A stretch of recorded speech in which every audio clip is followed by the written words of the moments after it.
guys doing? So good to be back, to see you again, or to be talking to you again. I can't actually see you. Don't get scared, okay? Um, I'm glad to be back, like talking to you guys. It's been a minute because I've been really, really busy. I've been working a lot, and I have been just like soul searching, doing a lot of stuff, like getting my shit together.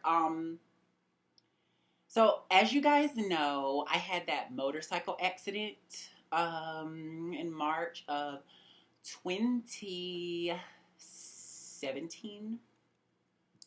So since then, actually I had my first, so I know I told you that, and I showed you that it was that there was a scar there, and it's pulling, and how it's pulling down on my eyelid.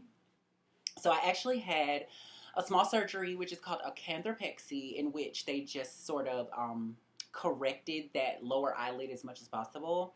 As you can see, though, I'm sure you can still see if you pay attention that it's still a little bit deviated compared to the right one, and that's just going to require more surgery. So I've had one plastic surgery already, and I am scheduled for another one. This one is actually more relating to and dealing with the scar. So right now, I'm wearing makeup. I covered it with some concealer and some foundation.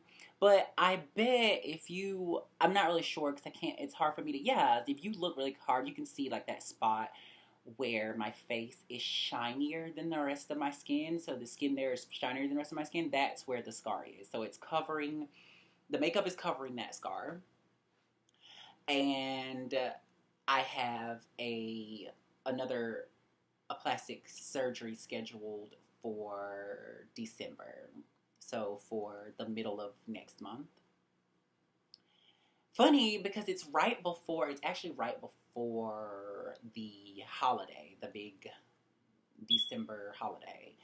And I'm just wondering, I wonder how that's gonna be. Like, is it gonna be a really kind of crunch time there at the hospital or the plastic, like the surgery clinic? I don't know. I'm wondering about that, but neither here nor there. So that's what I've been up to. I have been up to fixing my eyelid and my skin because it did get a little bit deformed. It did get a little bit deformed because of the accident, a little bit warped. So that eyelid got a little bit warped, and then there's the scar. The scar revision is the first surgical thing that we are doing to minimize the appearance of the scar. Everything else that I have done to minimize the appearance of the scar has been of my own, sort of my own effort. Like I said, I cover it with concealer and foundation, and then I've been using these pretty awesome scar strips. I want to tell you the brand. So I just had to go check that. They're actually called Scarway. So that's what I've been using to minimize the appearance of the scar, and it's been working out pretty well. They actually work really well, and they've been doing a pretty good job for me. So I am continuing to use those as well. They've done a lot of like softening the scar and softening the appearance of it so that it looks closer to my natural skin. And that's what this surgery is going to be for. I, of course, have had to pay for all of this out of pocket. So that kind of it can explain to you why I have been a little bit MIA for a while. Not a little bit MIA, a lot of it MIA for a while because I have been working really hard and saving really hard and just kind of busting my ass to pay for my plastic surgeries and have that all fixed up. So luckily that's been working out pretty well. That's been going pretty well. My I've been able to, through working two jobs, save that and be able to have those plastic surgeries to try to rebalance my face, rebalance the appearance of my face, and to try to reclaim as much of the symmetry as possible that I lost. So, what happened when I fell, when I hit the ground? My face went first. So, I went down face first onto the pavement. It's a small paved road that the accident happened on. And when I went over, I went face first. So, this side of my face went directly into the pavement, or the pavement went directly into my face. And it kind of tore, so it scraped away a large chunk of the tissue on my face.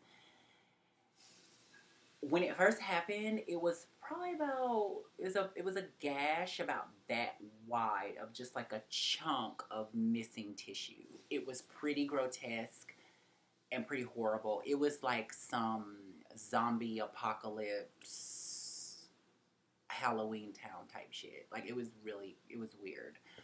And once it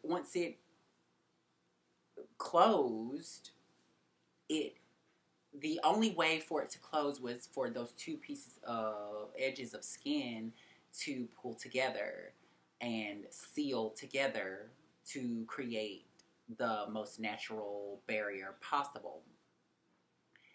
And in the pulling of the two edges of the skin back together, because so much had been lost, there wasn't enough skin for it to not pull at another piece of skin. So then this is what ended up happening. And it looked more like that for the first, it looked more like this. There we go. For up until about September, when I had when I had the canthropexy, and then that kind of released it some more, and so this is its state now. This is its state now, which is somewhere between where it was when we started and the other one, this one. So, although this next procedure is going to be focused on revising the scar or making the scar look better,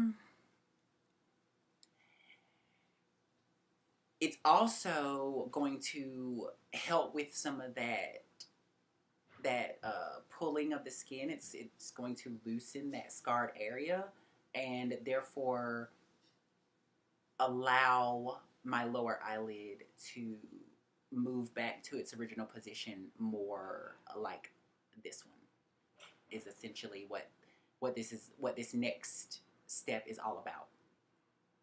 So I can't say I'm excited about it, but I am happy to be getting it taken care of because it was really bothering me I mean, of course, like, even it still does now sometimes, but I'm a lot more able to deal with it. I'm a lot more able to ignore it. And I don't think about it as negatively as I did at first. Like when it for like the first 6 to 8 months, I was actually, there would be days where I didn't want to go outside. There would be days where I didn't want to like go into public and be out there. So I was a little bit concerned. I got concerned about, and this was before I actually ended up having, this was before, I'm sorry, or after the accident, that I was kind of afraid that I wasn't going to be able to hold down employment because I was thinking that I wasn't going to be able to manage being out in public for long periods of time without having anxiety at a level that would hinder my effectiveness as a person. So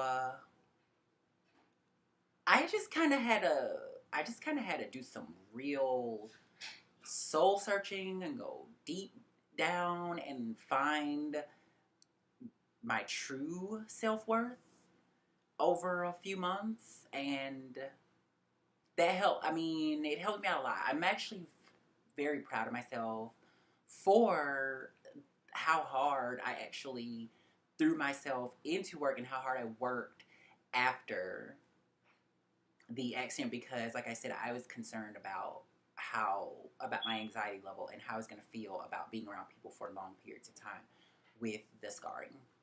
But I ended up adapting pretty quickly and just throwing myself in there with people. And once I started to ignore that it was there, everybody and everything else around me just kind of followed suit.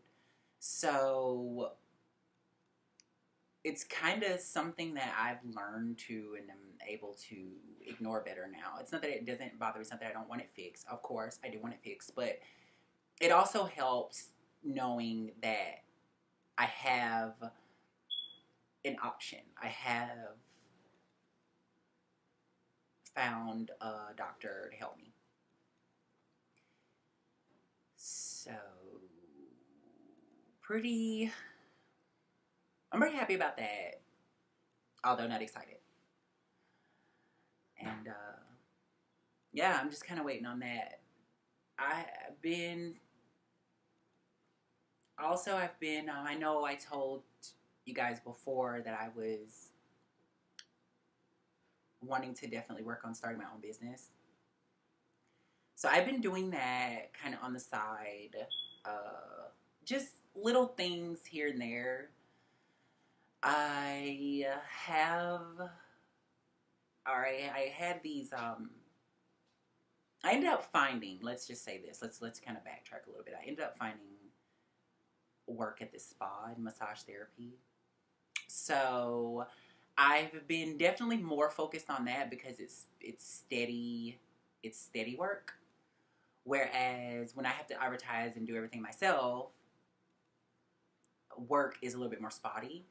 So it's nice to be able to have the two and combine the two. So I still have work in my field, even at those downtimes on my own. I I have not been pushing my own.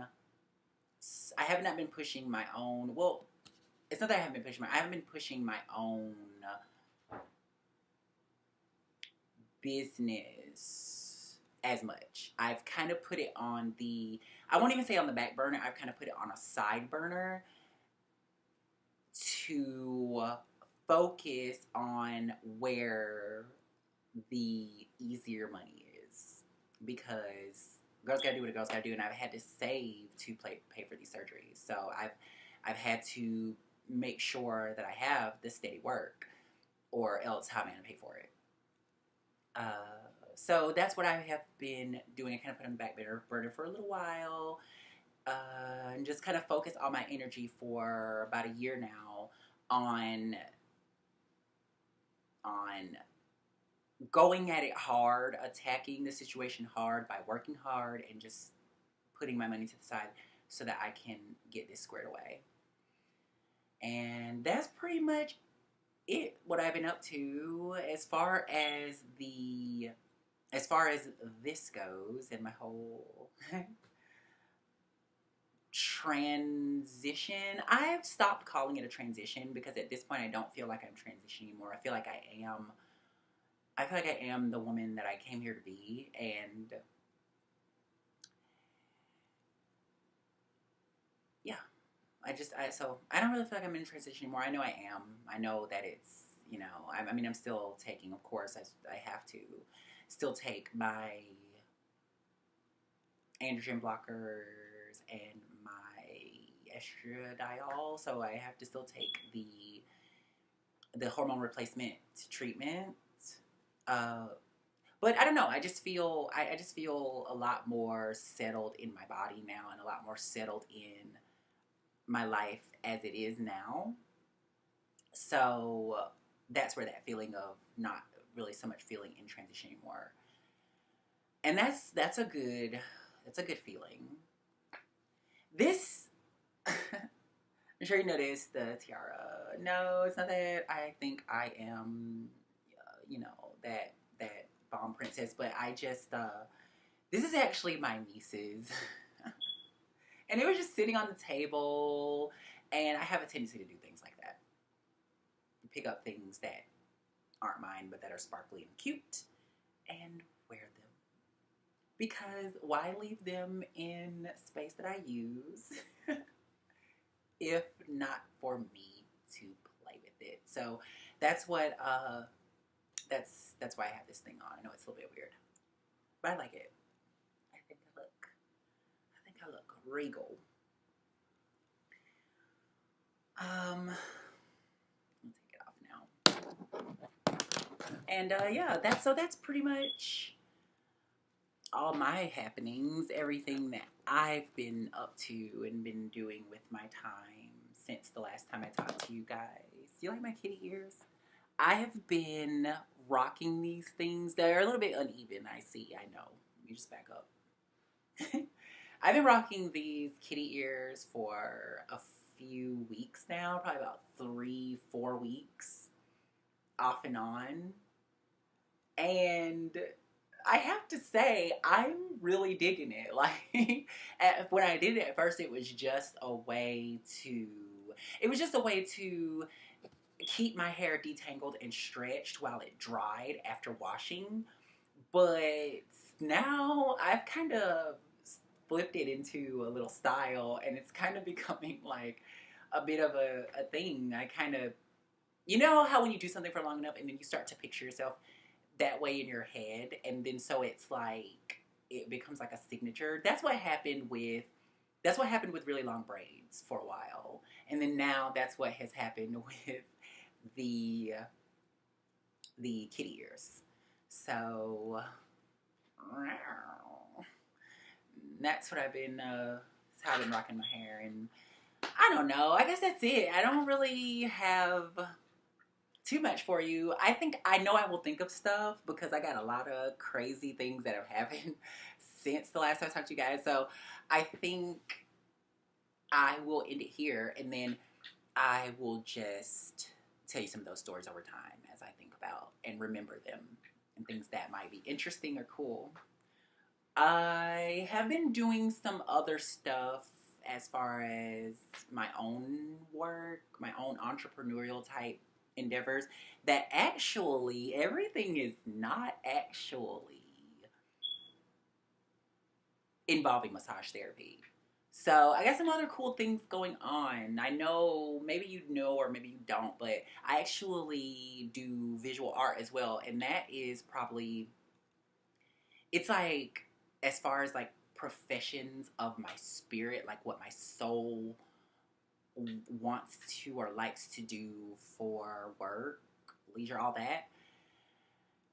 It's like visual art and then massage therapy. They're very close, but visual art is a little bit higher. I've been doing that longer. I've been doing that more in my life. I have been drawing for literally my whole life. I've been drawing since I was a little kid, and I have been painting for a few years now, about 5 or 6 years now I've been painting.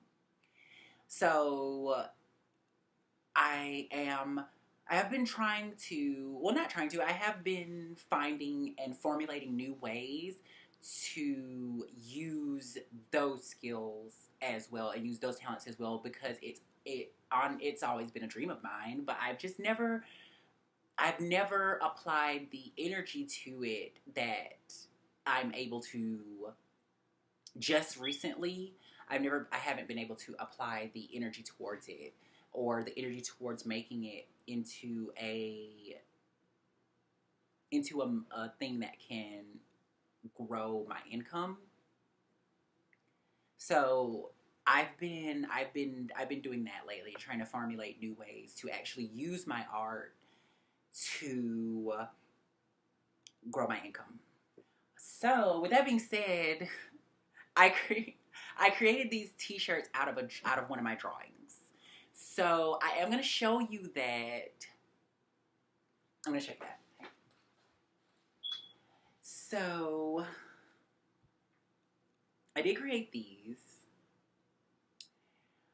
and I I am now selling them in my Etsy store, but well, I haven't actually sold one yet or actually put them in the Etsy store. But I'm gonna do it today. I promise. I'm gonna put them in the Etsy store today. But these are my little t-shirts. Now they're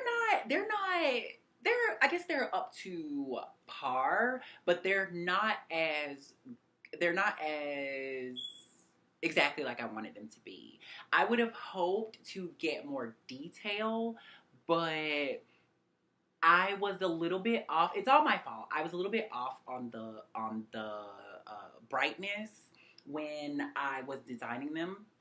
I was a little bit off on the brightness. I made them a little bit darker than I probably should have because I lost detail. I lost some detail up here in what what looks like the hair, but is actually a giant forest.